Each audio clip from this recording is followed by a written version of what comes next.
क्या आपने कभी किसी ऐसे इंसान के बारे में सुना है जो 12 साल तक एक भी पल नहीं सोया और फिर जब पहली बार नींद आई तो वो कभी जागा ही नहीं? ये कहानी किसी काल्पनिक दुनिया की नहीं है। ये हकीकत है। दर्ज है फाइलों में, रिपोर्टों में और सबसे ज्यादा सन्नाटे में। एक ऐसा व्यक्ति जो विज्ञान के लिए भी एक पहेली बन गया। बचपन और शुरुआत 1981 की बात है। यूक्रेन और सोवियत यूनियन की सीमा के पास एक छोटा सा गांव था, नोवितोमिर्स्क। वहीं रहता था मिरोस्लाव पेट्रोविच, एक आम लड़का, सीधा सादा, पढ़ाई में होशियार, शांत स्वभाव का।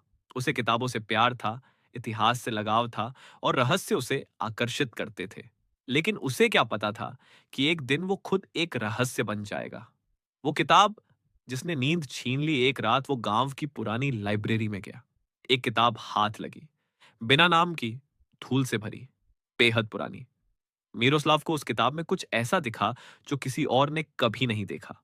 वो पन्ने पलटता गया और खुद को उसमें खोता चला गया।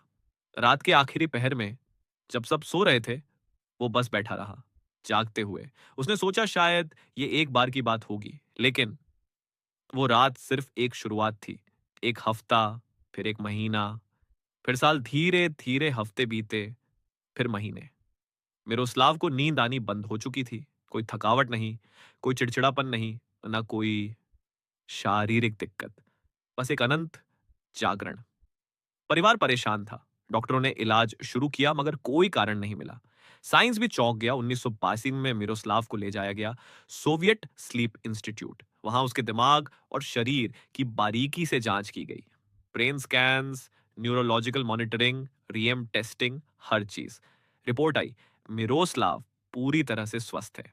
उसका शरीर नींद की जरूरत को पहचानता ही नहीं। किसी डॉक्टर ने इसे जेनेटिक अनोमली कहा, तो किसी ने इसे एवोल्यूशनरी म्यूटेशन।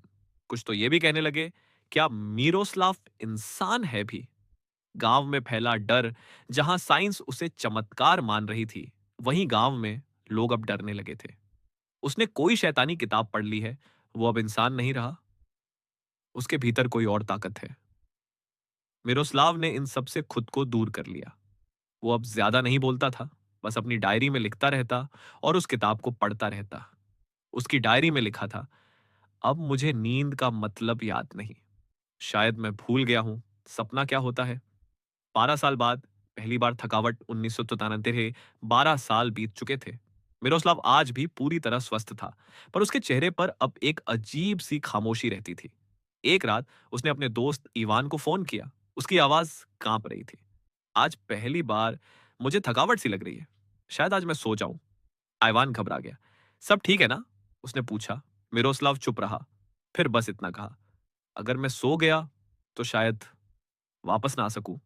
और फिर फोन कट गया। अगली सुबह दरवाजा बंद, आदमी गायब। अगली सुबह जब ईवान पहुंचा तो दरवाजा अंदर से बंद था। मिरोस्लाव का कमरा एकदम वैसा ही था, साफ, शांत, ठंडा। पर मिरोस्लाव वहां नहीं था। वो गायब हो गया था।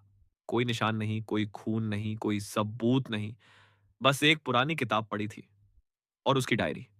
डायरी के आखिरी पन्ने पर लिखा था, आज 12 साल बाद मैं सोऊंगा। अगर मैं लौट कर ना आऊं तो समझ लेना, नींद अब मेरे लिए जीवन नहीं, मौत है। आखिरी सवाल आज तक किसी को नहीं पता, मिरोस्लाव गया कहां? वो मरा या किसी और दुनिया में चला गया? क्या वो सच में म्यूटेंट था? क्या वो किताब कोई पोर्टल थी? या ये सब सोवियत यूनियन के गुप्त एक्सपेरिमेंट्स का हिस्सा था? कोई नहीं जानता। पर फाइल बंद हो